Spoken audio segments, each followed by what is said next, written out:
Salut mon kéké. Tu vas bien? Ça va et toi, ma cape? Ça va pas mal. T'as l'air en forme, hein? Bonjour Anna. Vous allez bien? Oui, ça va. Dites-moi, je me posais une petite question. Oui, madame Dupichan. C'est vous qui présentez l'émission aujourd'hui? Non. D'accord, non, parce que j'ai cru au moins que vous étiez assis sur mon fauteuil. Mais ça doit être ma vue qui me joue des tours. Non. C'est parce qu'il y avait le fil du... Et c'est ça, ça fait des... Et c'est débranché, c'est rebranché, et là, moi, je sais plus quoi faire. Et en plus, si le café se renverse dessus... On entend un bruit de fond, là. Kéké, tu veux bien regarder d'où ça vient, s'il te plaît? Parce que les micros vont capter ça, hein. Parce qu'après, ça fait un bruit pas possible. Attendez, taisez-vous pour voir. Ah non, c'était ça, en fait. Kéké, on est à l'antenne dans combien de temps? 30 secondes, ma cape.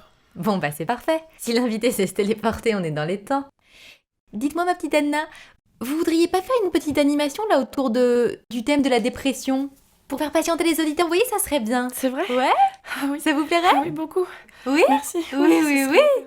Mais Anna, je vous fais marcher et vous courez. On dirait que ça vous ferait pas de mal. Bon, faut sucer qui pour avoir un café ici? Je crois que j'ai une piste, hein. Ah, bonjour docteur. Ouais, Excusez-les, hein.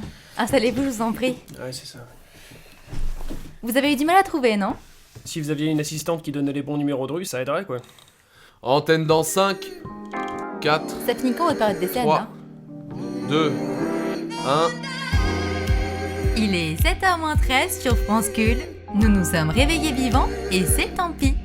Si vous abordez l'existence comme un tas de vaisselle sale après un dîner raté ou que vous inhalez davantage de cannabis que d'oxygène, écarquillez largement les oreilles, chers auditeurs. Prenez un bol de sérotonine dans Bonne Mine. Vous pouvez nous contacter tout au long de l'émission pour nous faire part de vos coups durs, déboires et idées noires de tout acabit. Pour nous dépoussiérer l'âme ce matin, nous nous accoquinons avec le docteur Bertrand Becky-Breloque. Bonjour docteur. Bonjour. Docteur Bertrand Becky-Breloque, qui est actuellement détaché à l'hôpital Bichat-Claude Brénard et est médecin psychiatre, spécialiste en joie de vivre. Claude Bernard? Je connais pas Claude Bernard. Claude Bernard, je connais. Autant pour moi. Nous sommes à cheval sur les détails ce matin, restons attentifs. Alors, docteur Becky-Breloque, vous nous revenez fraîchement de Syrie et publiez cette semaine un ouvrage très attendu intitulé « Devenir heureux pour peu cher » aux éditions très accessibles. Docteur Becky, vous êtes avec nous ce matin pour nous expliquer comment tordre le cou à la dépression ou du moins comment sourire amicalement à notre infortune. Alors, en effet, c'est à peu près ça. Disons que j'ambitionne dans mon ouvrage de contrecarrer la dépression avec un ensemble de techniques, d'astuces de mon cru. Ah bah vous titillez notre curiosité, docteur. Voilà, que j'ai développé conjointement avec le professeur Travers de l'Institut de... Professeur Travers, qui était d'ailleurs le co-auteur sur l'ouvrage précédent, rappelons-le, Chemin de joie. J'allais le dire. Ouvrage, d'ailleurs. Donc, ce sont des études qui ont découlé d'un constat liminaire qui partent du fait qu'en France, 40% de la population se considère comme dépressive, alors que sur Paris, ce ratio s'élève à 80%, soit presque le double. Ce qui nous invite... Le double, en fait. Alors, effectivement, ce chiffre a de quoi déconcerter plus d'un bout en train, docteur Becky-Breloque. Oui, si tant est qu'il reste quelques individus de cette espèce à la surface du globe. Mais bon, espérons. Ne désespérons pas, car comme disait Baudelaire, en exergue des fleurs très pâles, il n'est pas impossible de débusquer une pépite d'or camouflée sous un tas de merde. Et non. Et la poésie est au rendez-vous ce matin. Alors, quel serait, docteur, votre principal conseil à une personne dépressive lambda? Bien, en tout état de cause, d'après moi, le principal consiste à savoir rester joyeux, jovial, souriant, positif. Prime sautier. Optimiste, en somme, hein? Non. Ah, non. Alors, quelles seraient les autres directives en vue de ne pas sombrer dans la dépression, docteur Becky-Breloque? Si vous êtes véritablement en souffrance, je préconise dans ce cas la méthode dite de la récompense à rebours. Ça, c'est le reverse reward. Je sais pas, voilà. En quoi ça consiste? C'est très simple. Vous allez m'interrompre à chaque fois comme ça ou pas? Parce que c'est fatigant. Donc, en quoi ça consiste ? C'est très simple. Vous allez, par exemple, vous faire étrangler 5 minutes par votre meilleur ami. Voilà, plantez-vous un clou dans l'annulaire ou faites le tour du pâté de maison avec un pack d'eau pendu aux testicules. Vous verrez, votre vie reprendra vite des couleurs, croyez-en mon expérience. Oui, nous n'y aurions pas nécessairement pensé, en effet. Comme quoi, le bon sens fait parfois des ravages, n'est-ce pas ? Oui, par ailleurs, si vous êtes à un niveau de souffrance supérieur... Le casque. Faut que je mette le casque ? Ah oui, le casque. C'est pas pour faire joli, le casque. Bien. Par ailleurs, si vous êtes à un niveau de souffrance supérieur, ce que j'appelle dans mon ouvrage le stade 2. Step 2. Voilà. Je recommande dans ce cas d'aller jusqu'à ce que j'appelle dans mon ouvrage la méthode du tourisme curatif. Curative tourism. Alors, qu'est-ce que c'est ? C'est très simple. Vous allez... Auditeurs bilingues. Vous allez, par exemple, partir... The bilingual listeners. Vous allez, par exemple, organiser un escape game grandeur nature dans Damas. Voilà, prenez un CDD de gardien de phare en Biélorussie. Ou traversez la frontière franco-italienne avec un pack d'eau pendu aux testicules. Oui. Ah oui, le pack d'eau est vraiment au cœur de votre dispositif, docteur Becky Brulock. Il est 7h08 sur France Cult dans Bonne Mine et nous sommes en présence du docteur médecin, psychiatre. Alors docteur, auriez-vous d'autres trucs et astuces pour relativiser notre situation ? Oui, bien sûr. Que sommes-nous après tout ? Sinon des microns de poussière en sursis, virevoltant dans l'immensité stellaire intergalactique d'un univers en expansion infinie qui fait de nous de vulgaires amas de cellules dérisoires, insignifiantes. Et surnuméraires, de surcroît. Qui se préoccupent de nous in fine, à part nous-mêmes. Notre mère, peut-être. Voilà, un professionnel de santé. Un ami, qui sait. Restons raisonnables, quoi.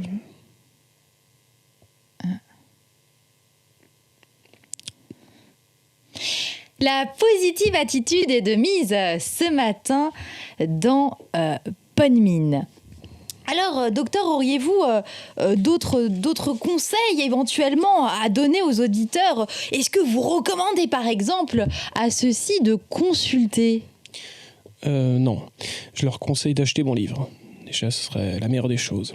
Car dans celui-ci se trouve toute une batterie de produits chimiques de type psychotrope en libre service dans le commerce, très facilement trouvable, qui présentent certes l'inconvénient de ralentir le système moteur, de fatiguer, voilà, de tuer, mais qui présente l'avantage non négligeable de dégager un peu d'oxygène pour le reste de l'humanité.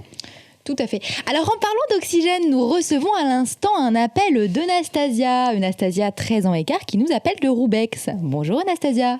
Bonjour, moi de toute façon je suis seule, maigre, moche. En plus j'ai plus de boutons que de cheveux, ma vie sert à rien.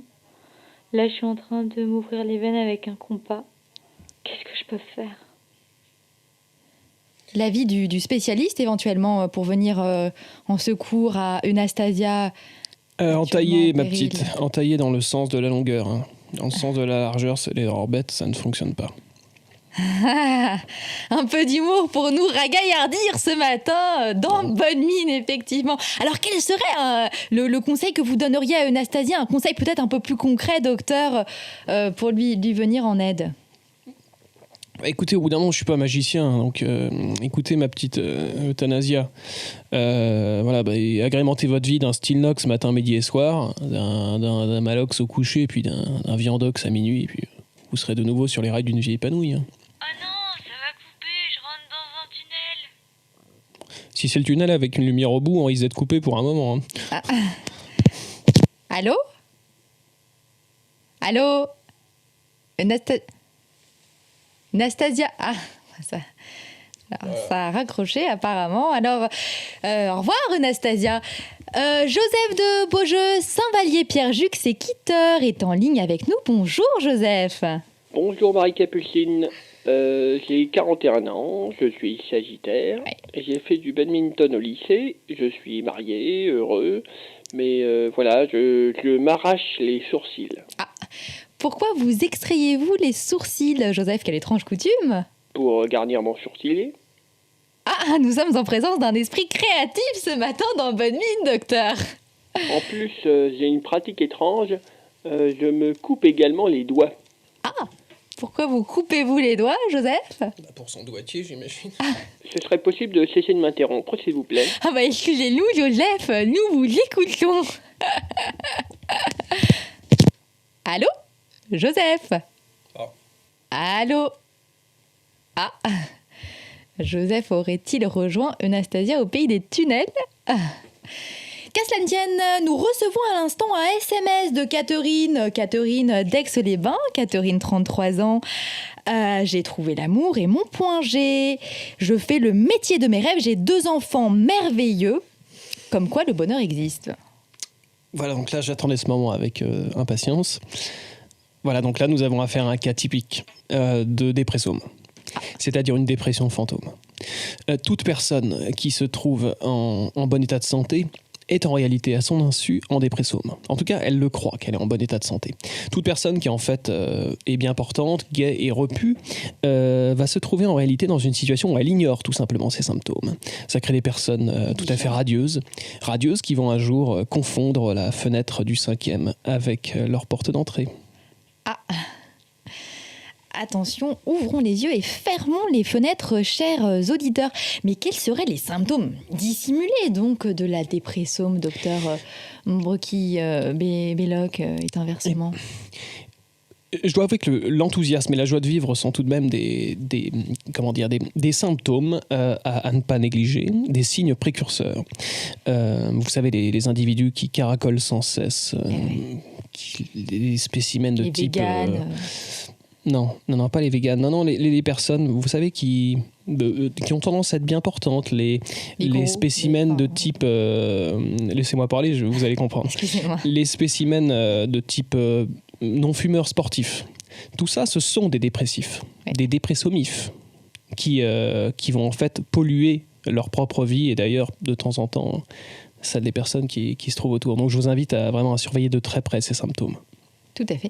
Alors nous serons très attentifs, docteur Locke. Peut-on dire quant à vous que vous êtes un neurome? C'est-à-dire Un neurofantôme? Non. Un doctome alors? Bon, je crois qu'il est temps de mettre un terme à cette Docteur interview. fantôme qui donne des traitements fantomifs. Voilà. Docteur, remettez votre casque. Non, c'est bon, j'ai compris votre petit manège, vous me fatiguez. Voilà. Mais enfin, docteur... Depuis le début, vous m'interrompez tout le temps, vous n'avez aucun respect pour ma matière. Voilà, donc, Non, mais c'est bon. docteur, c'était pour J'ai faire compris. une petite touche Vous avez votre d'humour. premier départ de la saison. Ah, je Voilà, vous en ça prie, suffit. docteur, restez, installez-vous tranquillement. Nous faisons un peu d'humour ce matin dans Bonne Mine. C'est bien. Bien, le doctome est parti. Belle fin de matinée à vous, chers auditeurs et auditrices, chers dépressomives et mives, chers dépressives et cives. Merci beaucoup à Kevin Rato, Raoul Benouf, Anna Vazikovic, Ben Hamilton, Mélisandre Gretin, Petit Gros, Grand Maigre et Mouloud El-Baroudi avec Somar Youssouf Al-Abdallah pour la préparation de cette émission. Merci beaucoup au doctome que vous pourrez peut-être voir en consultation. Au revoir. Anna! Vous me rattrapez le doctome! Le doctome part, personne ne le retient!